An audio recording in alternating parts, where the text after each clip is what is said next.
Вчера, наверное, прошел лучший Nintendo Direct, на котором показали столько всего интересного. Нам показали новый Mario Kart World, Elden Ring, Cyberpunk, новую Souls-like игру от разработчика Bloodborne, которая будет эксклюзивом Nintendo, и еще много чего. Поэтому при попытке сделать про это шортс, я понял, что это просто невозможно. Смотрел его, кстати, не один, а с моими подписчиками на этом канале. Кстати, проверь, включен ли у тебя колокольчик, чтобы не пропускать новые видео и стримы, которые теперь будут проходить часто. Началась презентация с показа нового Mario Kart World, в котором будет огромное количество режимов, трасс и также открытый мир, в котором можно будет развлекаться вместе с друзьями. Дата выхода пока неизвестна, но скорее всего мы о ней узнаем 17 апреля на следующем Nintendo Direct. Внезапная щедрость Nintendo. Теперь с помощью своей новенькой Nintendo Switch 2 можно делиться играми с 3 консолями одновременно. Значит, теперь, чтобы пройти какую-нибудь кооперативную игру с другом, не обязательно ее всем покупать. Достаточно купить игру одному и поделиться ею. Очень топовая фишка, которую я точно не ждал увидеть от Nintendo. А дешевле всего покупать игры можно в сундуке.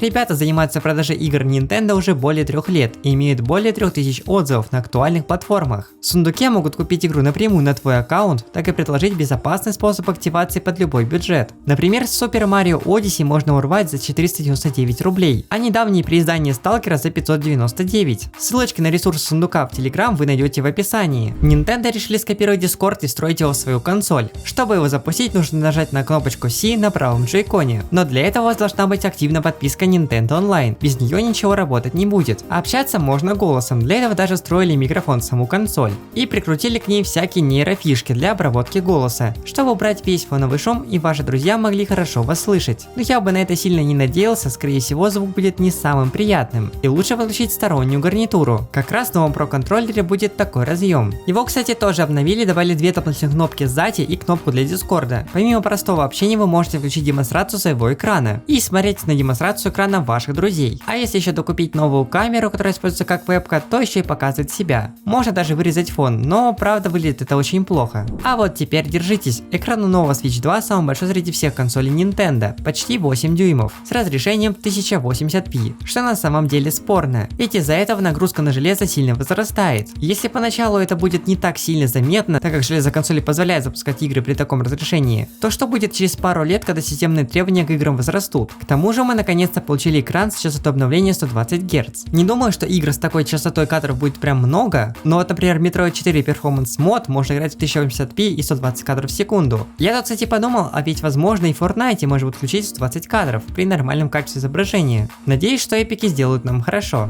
Наконец-то в комплекте лежит блок питания с соединяемым кабелем USB Type-C. Не то чтобы я прям сильно страдаю с обычным блоком питания, но почему бы и нет. Тем более, что провод имеет свойство изнашиваться. Просто меняйте кабель на новый и радуйтесь. Консоль прокачали по звуку. Это коснулось не только динамиков. Теперь на Switch, как и у PlayStation 5, есть поддержка 3D звука. Используя хорошие наушники, вы получаете дополнительные звуковые эффекты для более глубокого погружения в игру. Еще одно улучшение коснулось памяти. Теперь это не жалко 32 или 64 гигабайта, а целых 256, которых, конечно, тоже маловато, но можно будет расширить. Но старые карточки памяти не подойдут. Нужны будут специальные, более быстрые накопители. Как все будет работать и сколько будет стоить, пока непонятно. Но думаю, скоро подобные карточки начнут массово появляться на рынке. Тогда и узнаем, насколько это хорошо или плохо. Также улучшили док-станцию, хотя проще сказать, что не улучшили в новой консоли. Теперь док-станция тоже имеет систему активного охлаждения, чтобы у вас ничего не перегревалось и все работало четко и стабильно. По портам ничего не изменилось, все так же, как и на LED-версии, 2 USB, Ethernet и разъем для питания. Затем нам показали обновленные версии игр Zelda, BO2 и Tears of the Kingdom, которые будут работать с повышенной частотой кадров и лучшим качеством графики. Все как и говорили инсайдеры еще год назад, но ни слова про RTX. Еще под улучшение попала Kirby Forgotten Land и Metroid Prime, в который, кстати, можно играть с помощью отсоединенного джойкона, как будто это мышь. Не знаю, насколько это удобно и кто будет этим пользоваться, но такая функция есть. Для любителей соус-лайков хорошие новости. Помимо порта Elden Ring выйдет еще новая игра от From Software, которая будет эксклюзивом Nintendo Switch 2. Игра, кстати, подозрительно похожа на Bloodborne. Я, конечно, не фанат таких игр, но думаю, очень многие оценят появление этих игр. А вот что прям для меня, так это обновление Hogwarts Legacy. Подтянули графику, повиксели баги и накинули FPS. Хотя я и раньше нормально играл на Switch Lite, но думаю, теперь буду играть еще лучше. За это прям большое спасибо. И последней громкой игрой стала Cyberpunk. Если честно, я не ожидал видеть эту игру на Switch'е,